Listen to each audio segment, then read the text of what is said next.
Hei, hei, hei, mana nih suaranya trader saham? Yuk, yuk, yuk ngumpul di sini ya, komen-komen dulu. Karena teman-teman ya wajib tahu ya yang satu ini wajib melek yang satu ini atau belum tahu sama sekali ya. Oke, di November ini ada rumor MSCI ya akan ada di November ini. Udah tahu belum apa aja saham atau apa aja emiten yang diperkirakan akan masuk ke dalam MSCI ya. Dan diperkirakan juga akan ada yang naik kelas ya. Jadi ada dua emiten nih, dua saham nih. Siapakah dia? Coba yang udah tahu, coba komen di bawah nih. Yang udah tahu coba komen di bawah. Oke? Oke, jadi di video kali ini kita coba akan ngebedah ya peluang, potensi dan ancaman ya bagi dua emiten ini ketika mau masuk ke MSCI atau naik kelas ya. Kita akan bedah peluangnya, kita akan bedah ancamannya apa sih kalau nggak masuk gitu ya. Dan seberapa besar peluangnya? Karena seperti yang kita tahu ya, MSCI ini sangat menarik bagi saham-saham yang menurut saya pribadi ini saham-saham konglo ya kebanyakan ya gitu ya. Jadi saham-saham konglo ini sangat tertarik agar emitennya, agar perusahaannya tuh masuk ke dalam MSCI. Nah, bagi teman-teman trader kayaknya udah nggak asing ya dengan nama dua emiten ini yaitu BRMS dan Brand. Ya, jadi dua rumor ini atau dua emiten ini masuk rumor bahwa akan masuk ke dalam MSCI November ini. Kalau BRMS sendiri itu akan naik kelas ya. Sementara brand ya akan coba masuk untuk pertama kalinya ke dalam MSCI ya. Oke, kira-kira bagaimana peluang dan potensinya? Namun sebelum itu, untuk BRMS sendiri, sesi satu tadi, nah ini saya rekam di tanggal 3 November setelah sesi satu berakhir. Oke, tadi penutupan di sesi satu itu di kisaran 970 rupiah. Ya, ini untuk BRMS. Artinya ini ada indikasi-indikasi nih bahwa big player atau market maker pengen naikin harga nih ya. Ini ada indikasi ya, bisa jadi betul, bisa jadi juga salah gitu ya. Tapi ya sejak ini kan awal pembukaan market ya di November ini ya, di bulan ini ya. 3 November hari Senin ini awal pembukaan market di bulan November dan cukup baik untuk BRMS gitu ya.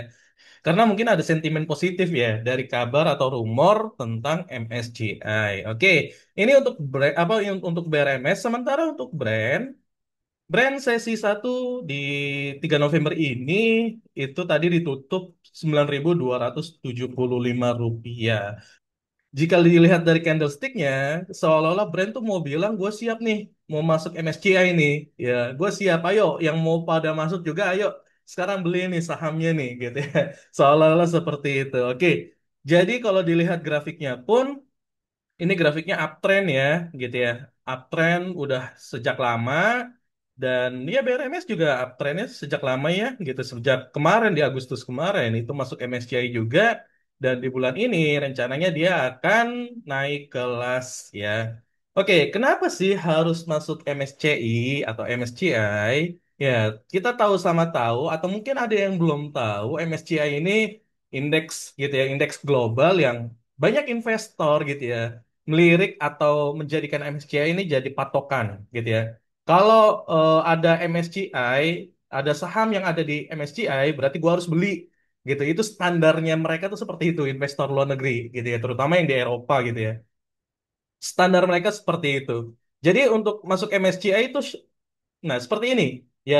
Ketika kita di Indonesia, ya teman-teman tahu ya yang namanya Shopee nggak mungkin dong, nggak tahu dong gitu. Kita nggak bicara tentang emitennya, kita nggak bicara tentang saham dua dua perusahaan ini tidak, tapi saya ingin menganalogikan ya. Saya ingin menganalogikan bahwa kedua kedua e-commerce ini gitu ya.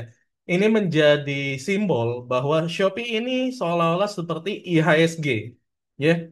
Ya perusahaan yang masuk di Shopee ya perusahaan atau emiten yang masuk di Shopee tentunya banyak yang beli dari mana? Dari Indonesia ya, dari lokal. Ada asing tapi kan dikit gitu ya. Dari luar negeri ada tapi dikit, nggak terbatas lah jumlahnya gitu.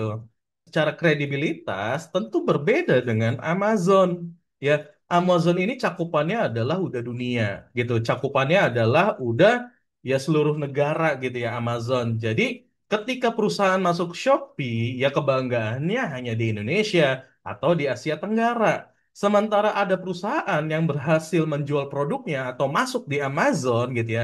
Ini kebanggaannya udah dunia gitu. Dan itu berkaitan dengan kebanggaan pride gitu. Di sisi lain, di perusahaan-perusahaan yang sudah masuk Amazon gitu ya, mereka tuh ingin mengenalkan perusahaan mereka ke dunia. Sehingga apa? Dana mereka masuk nih ya ke perusahaan mereka melalui Amazon. Nah, Amazon inilah MSCI-nya. Jadi ketika perusahaan atau investor di dunia nggak tahu Shopee, tahu, tapi mereka kan tahu ya yang namanya Amazon. Mereka pasti lihat gitu. Apalagi kalau perusahaan atau emiten kita yang dari IHSG itu berhasil di top 5-nya gitu ya, di penjualan terbaiknya atau di pencarian terbanyak gitu ya dari MSCI. Pasti orang berbondong-bondong untuk apa? Invest ke dalam perusahaan tersebut yang sudah masuk ke dalam Amazon. Nah, kalau di Shopee gimana ya? Gini-gini aja gitu. Terbatas lingkupnya. Hanya apa? Hanya Indonesia atau ASEAN. Tapi kalau Amazon ya bisa dari Amerika, bisa dari Eropa, bisa dari Asia, semua negara bisa masuk. Kenapa? Karena dia cakupannya adalah global, ya, bukan hanya Asia Tenggara, bukan hanya Indonesia. Nah, itulah yang membedakan antara IHSG dengan MSCI gitu. Jadi, kenapa banyak konglo-konglo yang pengen perusahaannya atau emitennya masuk ke dalam MSCI? Inilah alasannya, teman-teman. Ya, jadi ini alasannya. Jadi semakin banyak duit yang masuk, tentu ya akan membuat si Konglo makin kaya tentunya ya. Tentu ya nggak mungkin dong masuk MSCI jadi miskin kan nggak mungkin gitu. Mereka akan semakin kaya karena dananya banyak yang masuk ke dalam perusahaannya. Oke, lalu apa sih syarat masuk ke dalam MSCI? Ya, nggak banyak-banyak sebenarnya ya, teman-teman ya. Ada tiga yang saya cermati gitu ya. Ini tiga faktor utama lah ya. Di samping ini juga ada lagi. Cuma ini menurut saya menjadi tiga faktor utama yang menjadi syarat masuk ke MSCI. Oke, lalu untuk syarat masuk MSCI itu seperti apa sih? Nah, yang pertama yang jelas adalah likuiditas atau volume harian harus tinggi. Jadi, di dalam perusahaan yang pengen masuk ke dalam MSCI itu harus mempunyai likuiditas. Ya, gampang cair lah ya. Ketika mau jual sahamnya tuh bisa ada yang nampung ya. Ketika mau beli sahamnya ada juga gitu. Jadi, liquid lah ya, cair gitu. Nah, ini dibutuhkan di dalam MSCI. Karena ini bersangkutan dengan investor dari belahan dunia, bukan hanya Indonesia gitu ya. Jadi likuiditas ini begitu penting ya, sangat penting, bukan begitu lagi, sangat penting. Oke, yang kedua adalah free float market capitalization. Jadi free float tuh ambang batas ya saham yang beredar gitu. Jadi berapa nih saham yang beredar dengan kepemilikan dari si emiten tersebut gitu ya, kepemilikan di atas 5%. Nah, ini free floatnya berapa nih? Jumlahnya berapa yang bisa atau yang ibaratnya itu dimiliki oleh masyarakat ya yang tidak terafiliasi oleh si yang punya perusahaan. Nah, itu yang disebut sebagai free float gitu ya. Nah, free float market capitalization ini adalah rumus perhitungan nantinya. Nanti akan saya jelaskan di akhir gitu ya. Bagaimana cara menghitungnya? Oke. Lalu yang ketiga adalah struktur kepemilikan saham yang tersebar. Nah, seperti yang saya spill tadi bahwa kepemilikan saham di atas 5% itu nggak disebut atau disebut sebagai apa? Non-free float. Ya, di atas 5% tuh nggak bisa disebut sebagai free float, tapi non-free float nggak bakal dihitung tuh. Nggak bakal dihitung sebagai free float kalau kepemilikan di atas 5% gitu. Misalkan teman-teman brand punya punya apa? Punya kepemilikan saham 5% di brand gitu misalkan ya. Nah, teman-teman pengen brand nih masuk ke MSCI. Tapi teman-teman mengajak sanak saudara teman-teman untuk apa? Untuk beli juga di atas 5%. Nah, itu tuh nggak bakal masuk. Karena apa? Terafiliasi oleh teman-teman gitu. Jadi harus tersebar merata ke masyarakat gitu ya. Jadi itulah syarat masuk MSCI yang paling utama. Ingat ya, ini yang paling utama. Tentu ada syarat-syarat tambahan yang lainnya. Tentu gitu ya, bukan hanya ini aja. Oke, tapi ini yang paling utamanya. yang paling pokoknya. Oke, sementara ya berdasarkan berita yang kemarin yang saya dengar adalah Prasetya menerangkan free float adjust market cap brand saat ini mencapai 3,5 miliar US dollar. Ya, sementara syaratnya atau standarnya adalah minimal 3,1 miliar dolar. Artinya brand secara free float itu sudah masuk. Oke, brand secara free float itu sudah masuk ya. Ini menurut Head of Research Samuel Sekuritas ya, Bapak Prasetya Gunadi. Oke, ini menurut apa ini untuk brand. Sementara untuk rata-rata nilai transaksi hariannya selama 12 bulan terakhir, brand mencapai 12,9 juta. Ingat likuiditas, oke? Ingat likuiditas. Di atas batas minimum 2,5 juta US dollar. Itu udah berapa kali lipatnya kan? 6 kali lipatnya. Jadi ini brand ini sangat liquid ya. Brand ini sangat liquid lah ya, kurang lebih. Jadi dua faktor ini sudah mencukupi nih. Dua faktor ini brand sudah mencukupi dan bisa terindikasi akan masuk MSCI gitu.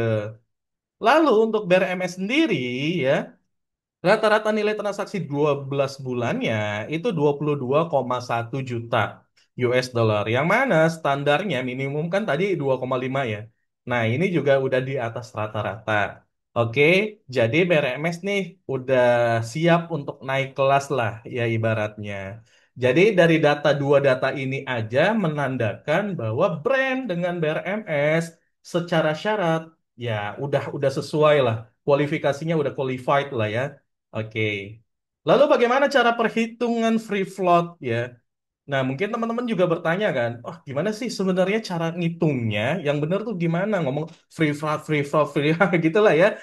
Jadi yang benar perhitungannya itu seperti apa? Nah, perhitungannya gampang sebenarnya teman-teman ya. Jadi kita trader trader tuh harus minimal paham lah inilah ya.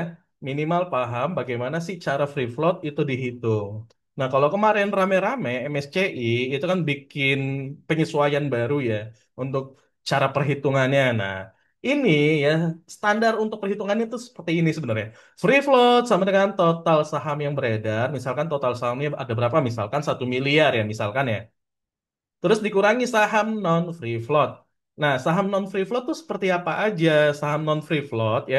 Yang non ini itu tadi ya, kepemilikan di atas 5%, terus negara ya.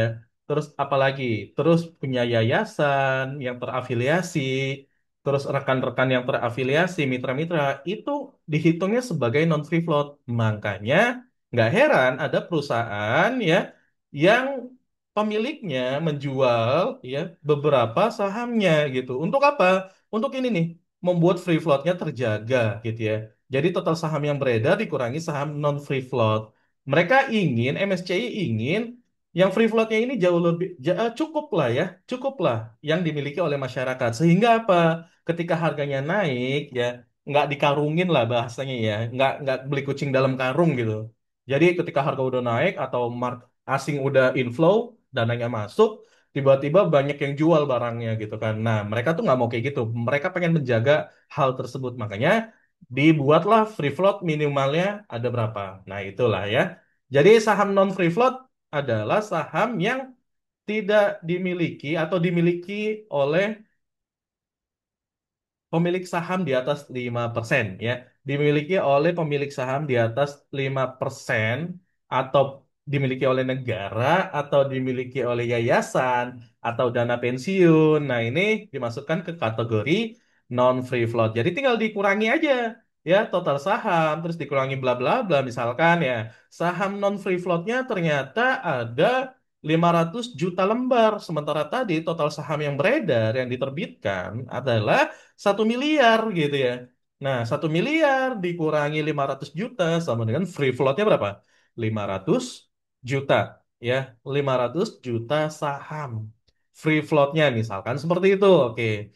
Lalu apakah cukup seperti ini doang perhitungannya? Tentu tidak ya. Tentu tidak sesederhana ini. Mereka ada perhitungan lanjutan yaitu apa? Free float adjust market capitalization. Untuk apa? Untuk menentukan bobot perusahaannya. Ya, ini masuk ke small, medium, atau di globalnya, gitu ya. Nah, cara perhitungannya adalah harga saham dikali total saham yang beredar dikali foreign inclusion factor. Apa itu foreign inclusion factor? Nanti kita bahas di akhir ya. Jadi, harga sahamnya berapa? Misalkan harga saham sekarang ya dari BRMS adalah 970. Atau kita genapin adalah biar gampang gitu ya, kita genapin.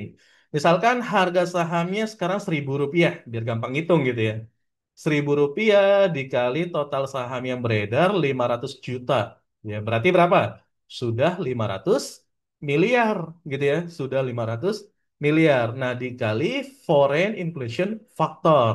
Apa itu foreign inflation factor? Nah, cara perhitungan foreign inflation factor, rasio free float ya. Jadi apa? Jadi foreign inflation factor ini adalah rasio free float-nya ya, rasionya. Perbandingan antara free float dibagi dengan total saham yang beredar ya. Jadi kalau tadi free float-nya adalah 500 juta yang kita hitung ya, yang kita hitung adalah 500 juta gitu. Terus total saham yang beredarnya adalah 1 miliar tadi ya. Itu apa itu simulasinya, itu contohnya gitu misalkan 500 dibagi 1 miliar sama dengan 0,5 ya. Jadi foreign inflation faktornya adalah 0,5. Artinya 500 harga sahamnya Rp1.000 dikali 500 juta lembar saham ya. Berarti berapa? 500 miliar dikali ya 0,5 ya dikali 0,5. Nah, foreign inflation faktornya ini kemarin yang ada berita tuh ya yang mau ada penyesuaian gitu ya. Yang dibulatkan menjadi berapa? Nah, ini yang ada penyesuaiannya. Jadi, misalkan lah belum ada penyesuaian gitu ya. Anggap belum ada penyesuaian karena belum diterapkan. Mau diterapkan nanti 2026 kayaknya ya. Oke, misalkan 0,5 berarti berapa? 500 miliar dikali 0,5 25. Nolnya hilang satu gitu ya. Nolnya hilang hilang satu berarti berapa? Dua 250 miliar kurang lebih. Atau berapa tuh? Saya hitung dulu ya. 500 miliar dikurangi atau dikali 0,5% ya artinya 0,05% sama dengan 250 miliar rupiah. Nah, itulah free float adjust market capitalization yang sebenarnya. Nah, lihat lagi standarnya ya. Free floatnya standarnya berapa sih? Nah, ini standarnya adalah 3,1 miliar US dollar ya standarnya. Jadi, kalau tadi 250 miliar, ya, itu udah sesuai belum? Udah di atasnya belum? Ya, di atas ini belum 3,1 miliar. Ya, kalau sudah, berarti tandanya sudah masuk. Nah, itu cara perhitungannya seperti itu, teman-teman. Ya, cara perhitungannya seperti itu. Jadi nggak perlu pusing-pusing ya, ngeliatin apa angka-angka revenue nggak, bukan bukan itu yang diperhitungkan gitu. Mungkin itu salah satunya gitu ya. Tapi faktor utamanya adalah free float-nya ya. Free float yang diprioritaskan oleh MSCI atau MSCI lah ya bahasa Indonesianya ya. Oke, jadi untuk saham brand dan BRMS ini ada potensi ya kalau BRMS naik kelas, kalau brand masuk ke dalam MSCI. Terus kira-kira ada ancamannya nggak sih? Tentu ada gitu ya. Apa itu ancamannya? Nih, nomor tiga. Ya, ancamannya nomor tiga. Struktur kepemilikan saham yang tersebar. Kita nggak tahu gitu ya. Meskipun tersebar di banyak broker gitu ya.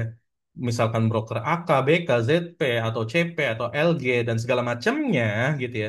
Tapi kalau MSCI mesti melihat terafiliasi ke perusahaan tersebut, ke emiten tersebut, ya nggak akan masuk nih brand gitu ya, atau BRMS nggak akan naik kelas nih, gitu. Jadi ini sangat penting juga dilihat kepemilikan. Lihatnya di mana? KSEI ya, tinggal teman-teman buka aja KSEI, kepemilikan sahamnya, bagaimana strukturnya gitu ya. Apakah negara berapa persen? Yayasan berapa persen, dana pensiun berapa persen, terus yang di atas 5% tuh berapa persen gitu ya. Karena itu nggak akan masuk, nggak akan dihitung gitu ya. Yang dihitung yang benar-benar murni punya masyarakat. ya, yang di bawah 5%. Ingat, yang di bawah 5% dan tidak terafiliasi oleh apa?